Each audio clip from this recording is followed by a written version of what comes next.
Triple R పరిధిలో భూములు కోల్పోయిన నవాబ్పేటకు చెందిన రైతులు వికారాబాద్ ఆర్టీఓ కార్యాలయం ఎదుట ధర్నా నిర్వహించారు. ప్రభుత్వం కొత్తగా చేపట్టిన అలైన్మెంట్ ను వ్యతిరేకిస్తూ రైతులు ఈ నిరసన వ్యక్తం చేశారు. కొత్తగా మార్పులు చేసిన అలైన్మెంట్ ను రద్దు చేసి పాత అలైన్మెంట్ ను కొనసాగించాలని డిమాండ్ చేశారు. కొంతమంది పేదలు లబ్ధి పొందడానికే ఈ మార్పులు చేస్తున్నారని ఆరోపించారు. త్రిపులార్ పై అభ్యంతరాలు ఉంటే 15 రోజుల్లోగా తెలియజేయాలని ప్రభుత్వం ఇచ్చిన గడువు కూడా ముగిసిందని రైతులు తెలిపారు. ఈ సమస్యపై స్పందించడానికి ప్రభుత్వానికి 3 రోజుల సమయం మాత్రమే ఇస్తున్నామని, లేకపోతే తమ ఉద్యమాన్ని తీవ్రతరం చేస్తామని హెచ్చరించారు.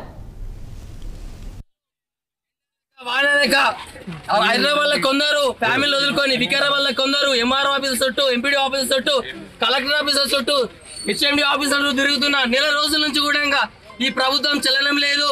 రైతుల అపోహల మధ్యలో అరే భూమి ఎంత పోతుంది, నిజంగా రైతుల భూములు పోతున్నాయా పోతలేవా అని ఒక క్లారిఫికేషన్ ఇవ్వడానికి ఈ ప్రభుత్వం ఇస్తలేదు. ఈ రోజు ఈ రాష్ట్రంలో విద్యార్థులు లేరు, విద్యార్థులు, రైతులు, ఎంప్లాయీ ఏ ఒక్క డిపార్ట్మెంట్ కూడా హ్యాపీగా లేదు. ఎవరు చూసినా కూడా ఆశా వర్కర్లు ధర్నా చేస్తున్నారు, అంగన్వాడీలు ధర్నా చేస్తున్నారు, ఫీజు రిమెంబర్మెంట్ కోసం విద్యార్థులు ధర్నా చేస్తున్నారు, రైతులు ధర్నా చేస్తున్నారు. ఇన్ని సమస్యలు ఈ రాష్ట్రంలో ఉన్నా కూడా ఏ ప్రభుత్వము ఎక్కడ కూడా స్పందించడం లేదు.